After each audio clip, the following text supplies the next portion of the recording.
What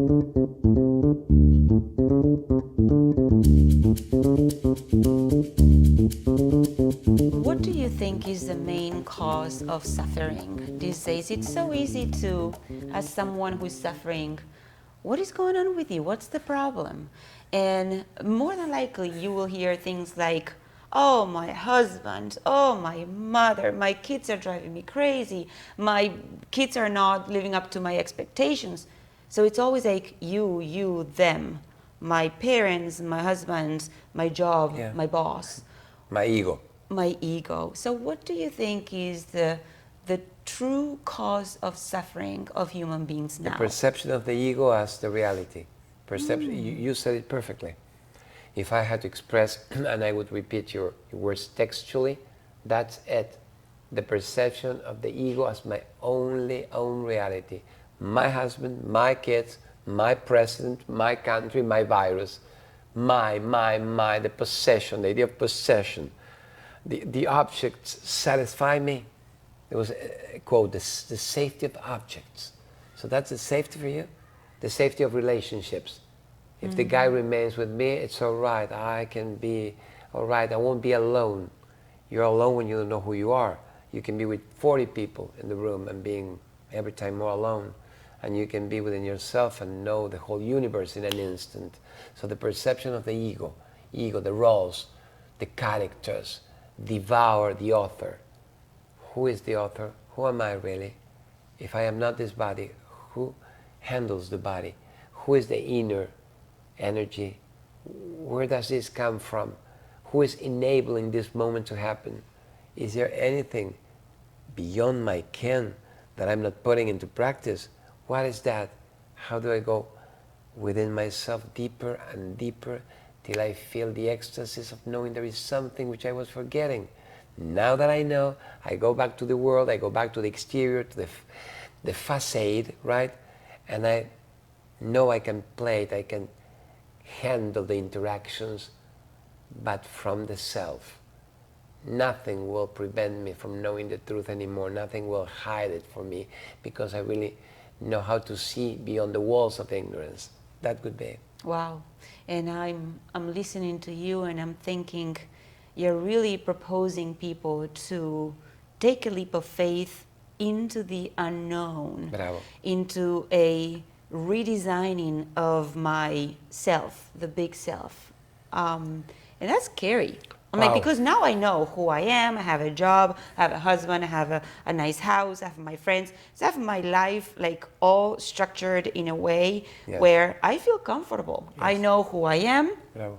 And I know who everybody is in my life and the roles that they play. So the house is in order. But if I take it to the next level as you are proposing and I start to peel the onion, right? You start crying. Then it's going to imply some suffering, right? But that's after you peeled the onion and you stopped crying, the sweetness of it just comes by and you know the truth. Does it? And it was worth it. The example of the orange, go buy the orange. If you peel it, then you say, my God, that's a sweet juice. So it's a leap of faith. It's a leap of courage. It's the most scariest interaction you'll ever have, finding who you are. But when you get there and you see who you are, It's worth it. not just one life, a cycle of lives was worth it to get to face yourself within existence. And there are no words that can explain that. You have to live it. You have to go through it. Because all the words could just get near to a sensation that you have to perceive. You have to feel it by yourself. But then you can feel it in an instant, in a moment of meditation, in a moment of introspection. They say from medication to meditation, from the outside drugs to the inner drug, which is breathing, feeling, observing, and loving, and enjoying, That's and beautiful. sharing, Beautiful. knowing it. And that's freedom itself, right? Being detached from everything that we have in our lives, being able to see ourselves without that super critical relationship, without that beautiful job, without those amazing kids, without everything, just being able, courageous enough to see ourselves without any of those components in our life. To me, that's freedom. And it doesn't mean that they are not important, that they don't matter, that I don't want them. No, they matter. They are important. I love it. But can I see myself? Am I courageous enough to see myself without any of that and still be me? Bravo. You can enjoy both worlds. It would be a bit sad, a bit pushy if we said to you, listen, know the truth and forget about the world. Just get rid. Just go tonight and say bye to your family. Say, love you, honey. Write to me for my birthday. I'm going to the Himalayas to be in a hermit. No, no, no, no, no. You have to know the truth. Be yourself and then enjoy the world. And have the best relationship with your companion, with your kids, with your co-workers, with society. But you know who you are. It means you don't negotiate your freedom anymore. You don't get manipulated. You don't get into the game. You don't get threatened by it being eaten by the wolf who will finally eat you up, the shepherd. You're not a cattle anymore. Cattle? Rebaño? Cattle, You're not cattle anymore? Mm-hmm. I'll start learning English well so I can use with more property words. But the idea is you can enjoy both things. You can live an outside life from the inside, but you can never live an inner life from the outside. You can change who you are. You cannot change the outside. When you just wake up, the outside remains the same. So you say, well, why would I wake up? But the effect that it causes you ceases immediately. You are there. You are at the door. You are the observer. You are who you are. Someone says, what do you do when you reach the illumination? And they said, well, before you reach illumination, you carry water and you chop wood. And what do you do after you've illuminated yourself? You carry water and you chop wood. Meaning, nothing really changes in your outside world. You continue to wake up in the morning, go to your job. Yes. I mean, you have the same husband. You don't have to divorce. Everything is the same, though everything is so different at the same time. Because you are the observer. You are the author of the experience. You are the one who decides. You are the one who chooses. You are the one who knows. Try, you have to try.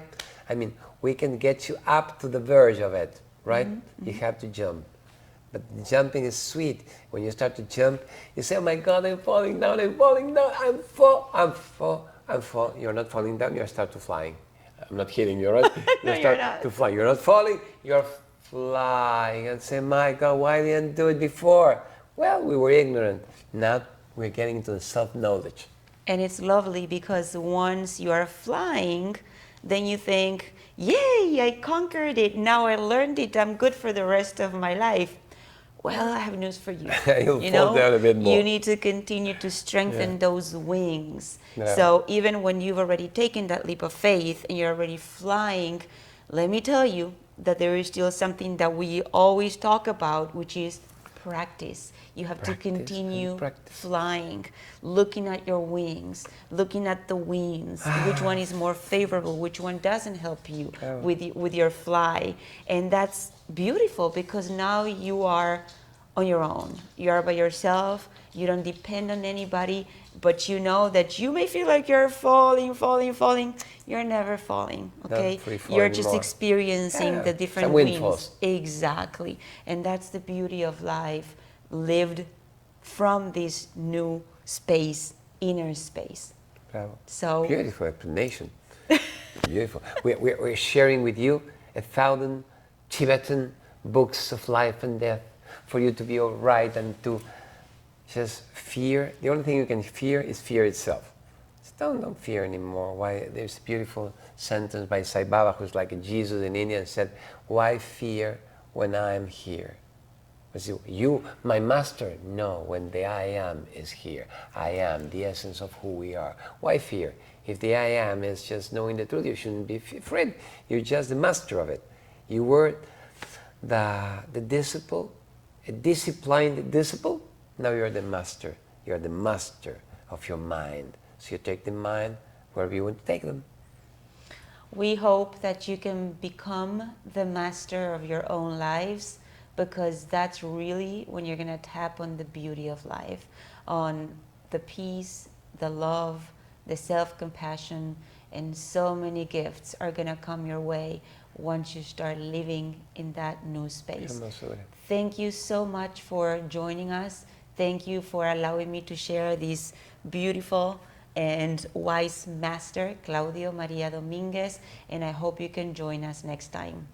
Bye-bye. Qué hermosura, we say. How beauty, how nice, what a sharing. Qué citas conscientes, conscious appointments. Thank you so much.